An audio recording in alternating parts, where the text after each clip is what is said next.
My name is Rob Spence, and I'm a cyborg. I lost my eye after a shotgun accident 6 years ago. These engineers helped me build a prosthetic eye with a wireless video camera inside. Now, they call me Eyeborg. This is Adam Jensen, the main character from the video game Deus Ex Human Revolution. He's also a cyborg, but from the year 2027. He's got a camera eye as well, and some other high-level augmentations. I recently traveled around the globe to meet some of today's most advanced cyborgs. I wanted to find out how far off we are now from Adam Jensen's prosthetic technology. Naturally, the eye is the first thing I wanted to look at. Prosthetic eyes in the world of Deus Ex are digital, and they interface directly with the brain. My own Bionic Eye is simply a camera that transmits video to a receiver with no connection to the optic nerve. I went to Finland to meet Mika Terho, a blind man who actually had such a connection. I was involved in a research project in November 2008. I was in the surgery and there was a chip implanted underneath my retina. It was a test version that I had. I knew that it was only about 3 months' time that I will have the chip.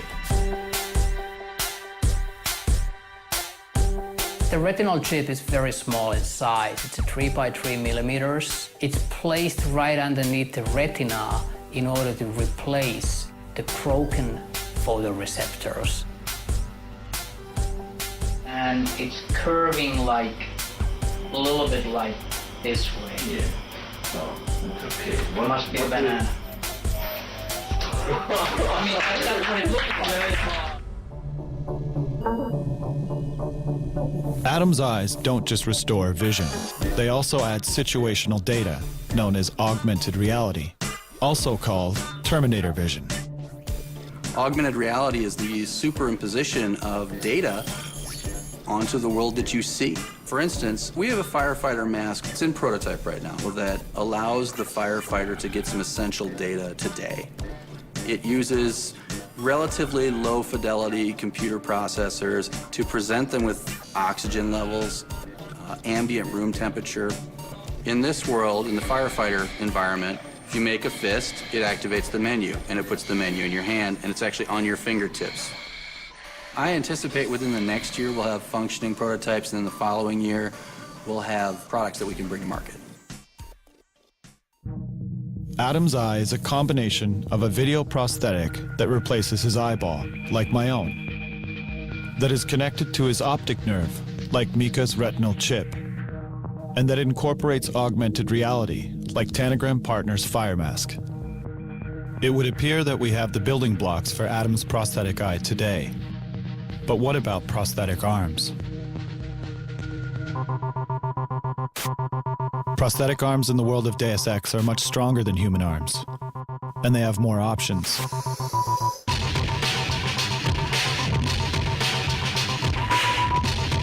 They're more accurate, and they even help you play piano better. Meet Jason Henderson from West Virginia and Kieran McCammon from California.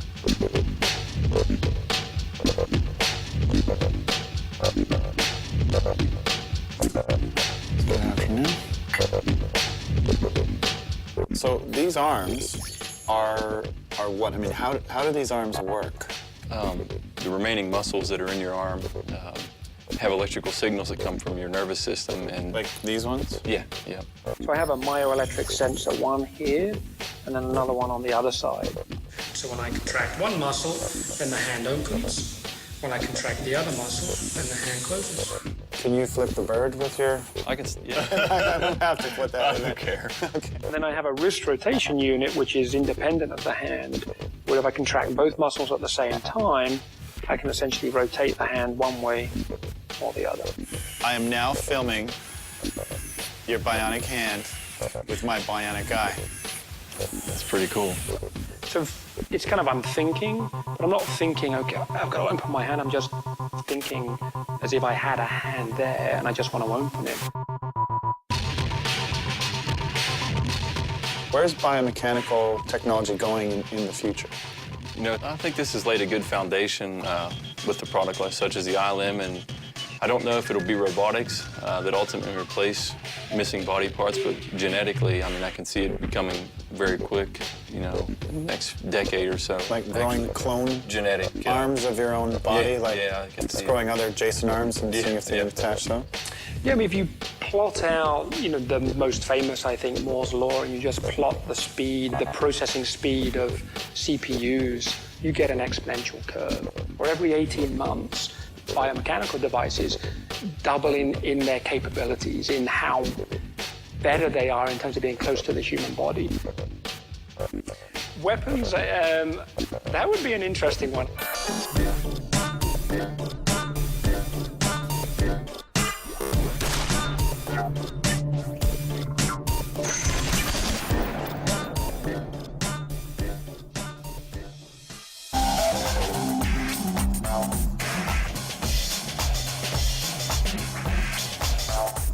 Adam has prosthetic legs that are faster, with more endurance and power. Where are we with prosthetic legs today?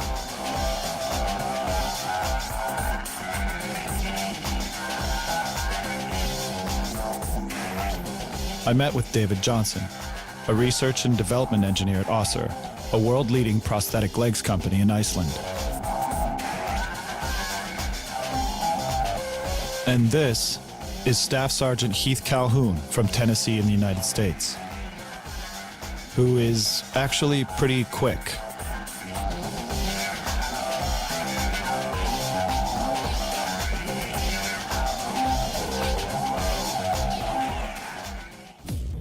Well, my name is Heath Calhoun, and I guess technically I ski for the United States Disabled Ski Team, and I was wounded with the United States Army back in November of 2003, and kind of led me on the path that I'm on now. These are your prosthetic legs here that you walk around on all the time. You have a knee unit, the pylon, and then the foot. You got flex in the heel, you got, and it's split so that you get it to flex on both sides. Like a ninja slipper. Like, yes. The knee is a hydraulic knee unit that has a microprocessor inside it. The knee is updated, the microprocessor is updated 50 times a second by a sensor that's in this pylon that tells the knee whether or not to add or remove hydraulic resistance.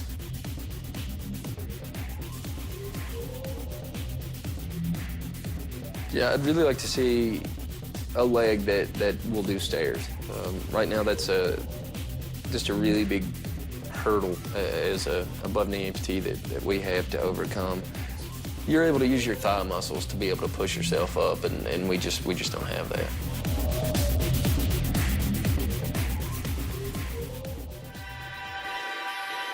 At Össur Prosthetics in Iceland, they've developed technology that addresses this problem, the power knee.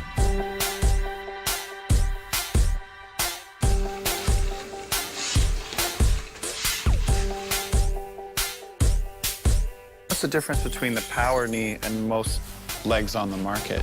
Most legs on the market, the microprocessor ones use braking systems and they catch you if you fall. None of them gives you power.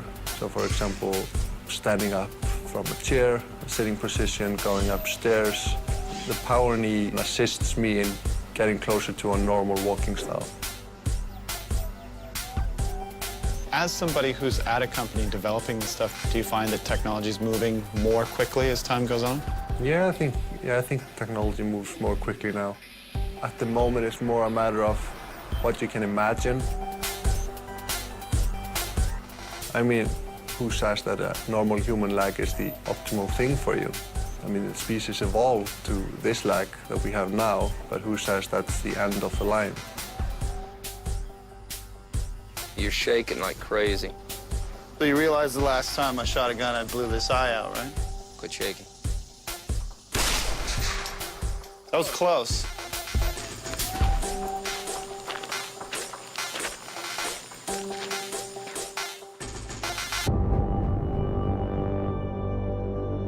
Prosthetic arms and legs are beginning to approximate the functionality of our natural limbs.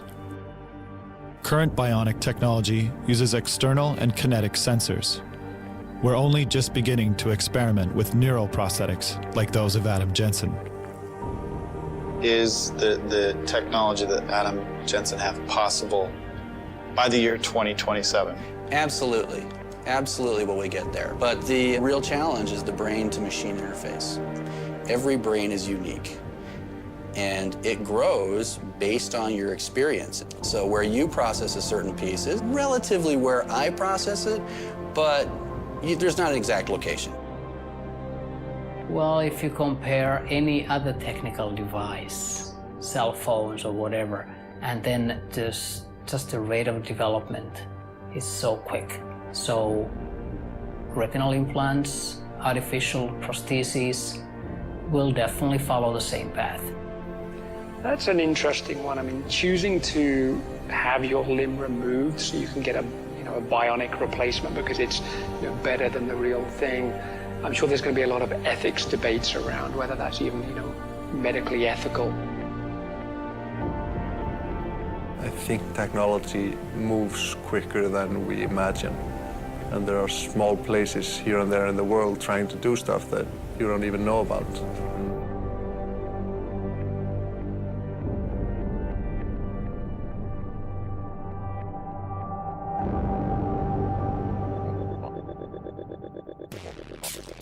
Technology's moving so rapidly, many theorists are saying we're on the verge of fundamentally changing as human beings. In the meantime, for those of us missing parts of our bodies, we'll keep exploring and upgrading.